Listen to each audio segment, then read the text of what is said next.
দায়িত্ব আর কর্মের মাঝে হেরে যায় হাজারো ছেলের স্বপ্ন।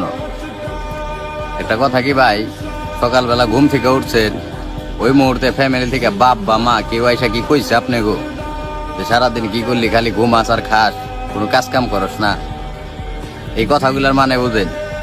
আমি যে বলতাছি, যে পরিস্থিতির শিকার হয়েছে একমাত্র ওরাই বুঝে যে কথাগুলো কতটা কষ্টদায়ক।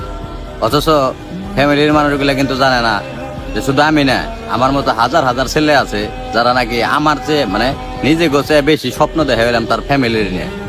আমি মনে করি মানে বেশিরভাগ পোলাপানেরই আমাকে মতো যারা মধ্যবিত্ত ঘরের সন্তান, বেশিরভাগ পোলাপানেরই নিজের চেয়ে বেশি স্বপ্ন তার ফ্যামিলি নিয়ে।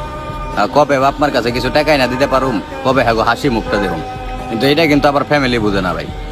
মানে আমি মনে করি মানে এরকম বহুত মানুষ আছে ভাই, এই প্রতিনিয়ত ভাই মনে করেন যে এই টর্চারের শিকার হইতেছে। মানে আমাকে কিন্তু কোনো অপশন দেয় না, আমাকে কিন্তু বাইরে থেকে কিছু টাকা পয়সাও দেওয়া হয় না যে একটা কিছু করো বা একটা লাইন ধরাই দেয় না। মানে তাকে একটা কথাই যে তোমরা কিছু কইরা নাও, মানে এই যে যে কথাগুলা ভাই, এইগুলা মনে করেন যে যারা পরিস্থিতির শিকার হয়েছে একমাত্র ওরাই বুঝে।